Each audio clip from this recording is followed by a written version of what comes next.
Hello guys, welcome back to my channel. তোমরা তো short ব্লগে তোমরা দেখেই নিয়েছো মিনি ব্লগটাতে যে আমি একটা মন্দির দেখতে গিয়েছিলাম বর্ধমান জেলায় কয়রাপুর গ্রামে।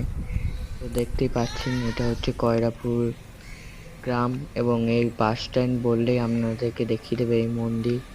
এইখানে পাশেই একটা বলিদানের জায়গা এবং এটা হচ্ছে আশ্রয় স্থান এবং সামনেই হচ্ছে মন্দির। এটি হচ্ছে 50 বছর পুরনো এক মন্দির।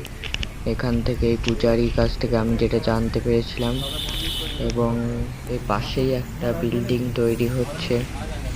এটা হচ্ছে মায়ের গর্ভগৃহ।